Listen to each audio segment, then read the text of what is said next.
I think that we're starting to finally reach what looks like critical mass for all the liberal echo chambers and just crazy, crazy bubbles all over the internet, man. They are popping and imploding one by one by one. And, there's even some real cracks starting to show in the mainstream. Liberal corporate media like MSNBC, even they know that Donald Trump is on his way to winning. And even they have figured out that they better start letting down their victims softly. I mean to simplify this, but, Donald Trump's rhetoric and even his sort of swagger looks more like 2016 in the campaign you covered so closely, Katie, than he looks in 2020. And in fact, I was just discussing this with somebody we all know on this call, or on this program. I'm going to leave his name out of it because he didn't know I was going to quote him just now.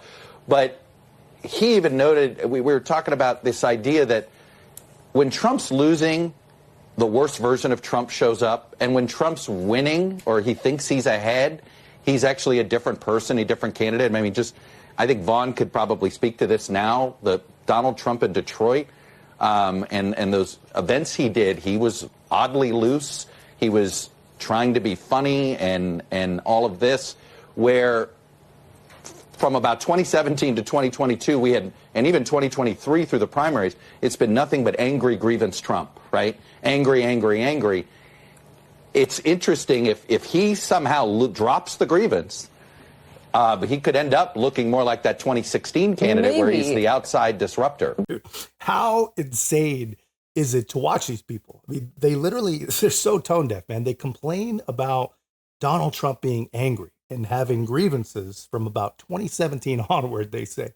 And it's as if, they don't even recognize their own part in that. I mean, every single time the guy opened his mouth, it was some other media hit piece. I promise you, there are still intellectually degraded and compromised liberals wandering around the streets that really do believe that Donald Trump called a bunch of racists very fine people. And if you go to Snopes right now, the fact checkers, the liberal fact checkers, just yesterday, they finally, after all these years, finally admitted that Donald Trump did not call neo-Yazis and white supremacists very fine people. But I promise you, there are MSNBC victims that can go to that website right now and read that, and they still will believe it with every bit, every fiber of their being. That's how strong this propaganda is, man. They believe all this stuff. They literally still believe that Donald Trump is a Russian asset, and they have no clue that Hillary Clinton literally bought, paid for, made up, and pushed all that craziness. And these guys, they talk about grievance. I mean, it's remarkable. They're freaking out. That's what it is. I mean, they're freaking out, in this guy's words, that Donald Trump is funny, that he's loose, that people actually like him.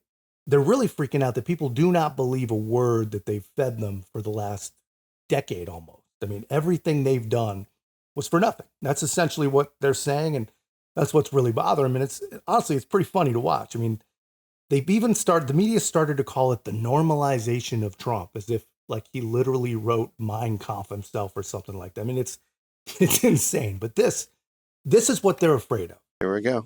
Hello, everybody.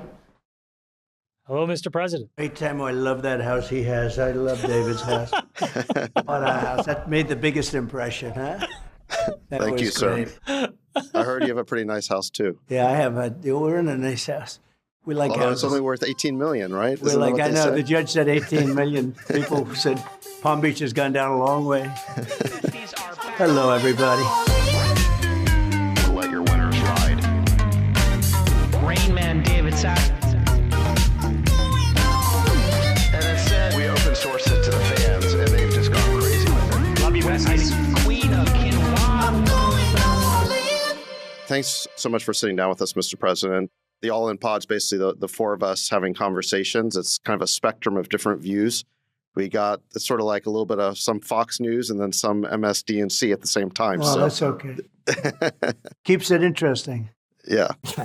If you guys haven't watched this podcast, you have to. I mean, it is really, really good. Really, really smart guys, amazing entrepreneurs, and just they have common sense. I mean, it's a hell of a mix. But this is what the left fears most. They've tried to tar and feather Donald Trump for years and years and years. They've tried everything they can really think of to try and destroy the guy. I mean, they've tried to make him a modern day leper, but it never took. I mean, it is just not taking. And really, when you think about it, they've created this problem themselves. I mean, and who knows what would have happened if they had just covered Donald Trump and everything he did fairly, but they didn't, because he committed the original sin. He kept Hillary Clinton off of her rightful place on the throne. And they've spent this entire time trying to make him pay for it. And in the end, if things keep going like they are, and we have no reason to believe they won't, the only people paying are going to be the mainstream liberal corporate media.